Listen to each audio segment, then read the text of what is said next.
far greater than ট্রাম্পের কথা মেনে নিয়ে অবশেষে ইরানের সঙ্গে যুদ্ধ থামাতে বাধ্য হয় নেতানিয়াহুর ইসরায়েল। দেশটির কথায় বন্ধু যুক্তরাষ্ট্র রীতিমতো বিশ্ববাসীকে জানান দিয়ে ইরানের পরমাণু শক্তিকে গুড়িয়ে দিতে সেখানেও হামলা করে বসে। তবে এত ঢাকঢোল পিটিয়েও মার্কিন হামলাতেও নাকি সম্পূর্ণ অক্ষত রয়েছে ইরানের পরমাণু শক্তি। আর এমন তথ্য ফাঁসের ঘটনায় ট্রাম্প পড়েছেন নজিরবিহীন সমালোচনায়। যদিও এমন রিপোর্ট ফাঁসকে গুজব বলে উড়িয়ে দিতে হামলার সাফল্য নিয়ে প্রচারণায় নেমেছে নেতানিয়াহু আর ট্রাম্প প্রশাসন। ইরানের পরমাণু অস্ত্র তৈরি ঠেকাতে সর্বোচ্চ শক্তি দিয়ে ঝাঁপিয়ে পড়েছিল ইসরায়েল। 12 দিনের যুদ্ধে ইরানের পরমাণু স্থাপনায় দফায় দফায় হামলা চালায় ইহুদিরা। তাতে কাজ না হওয়ায় নিজেদের B-2 বোমারু বিমান দিয়ে হামলা করে যুক্তরাষ্ট্র। শনিবার বাংকার বাস্টার এবং টমাহক ক্ষেপণাস্ত্র দিয়ে ইরানের 3 পারমাণবিক স্থানে আঘাত হানে যুক্তরাষ্ট্র। কিন্তু যুদ্ধবিরতি শুরু হওয়ার পর ট্রাম্পের নিজ দেশের গণমাধ্যমগুলো প্রকাশ করে বিস্ফোরক এক তথ্য, যেখানে রয়েছে ইরানের যুক্তরাষ্ট্রের হামলার আসল তথ্য।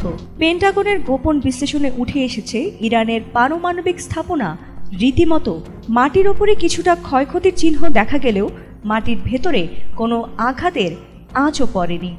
মার্কিন প্রতিরক্ষা গোয়েন্দা সংস্থা DIA জানায়, ইরানের পারমাণবিক কর্মসূচি কিছুটা ক্ষতিগ্রস্ত হলেও তা স্থায়ী নয়, কেবল হয়তো 6 থেকে 9 মাসের জন্য পিছিয়ে যেতে পারে। সংস্থাটি আরও জানায়, মাটির নিচে থাকা ইরানের গবেষণা ও ল্যাব সেন্ট্রিফিউজ ইউনিটগুলো আংশিক ক্ষতিগ্রস্ত হলেও সেগুলোর অধিকাংশই আবারও চালু করার মতো অবস্থায় রয়েছে। এ হামলায় ইরানের কার্যক্রম মাত্র কয়েক মাস পিছিয়ে যেতে পারে। গোয়েন্দা প্রতিবেদন অনুযায়ী হামলার আগেই ইরান তাদের অধিকাংশ ইউরেনিয়াম নিরাপদ স্থানে সরিয়ে নেয়, যার ফলে স্থায়ী কোনো ক্ষতি হয়নি। এর আগে গত রোববার মার্কিন ভাইস প্রেসিডেন্ট JD ভ্যান্স বলেন, আমরা জানি না ইরানের সমৃদ্ধ ইউরেনিয়াম বর্তমানে কোথায় রাখা হয়েছে। আমরা আগামী কয়েক সপ্তাহের মধ্যেই তা খুঁজে বের করার চেষ্টা করব। এদিকে DIA এর প্রতিবেদন ফাঁস হওয়ার পর তা অস্বীকার করেন white house press secretary Caroline Leavitt. বিশ্লেষকরা বলছেন, এই হামলা কৌশলগত নয়, বরং ইরানকে ট্রাম্পের কূটনৈতিক চাপে রাখার একটি প্রচেষ্টা মাত্র। ভবিষ্যতে যদি ইরান চায়, তবে কয়েক মাসের মধ্যেই তাদের পুরনো সক্ষমতা আবারও ফিরে পেতে পারে।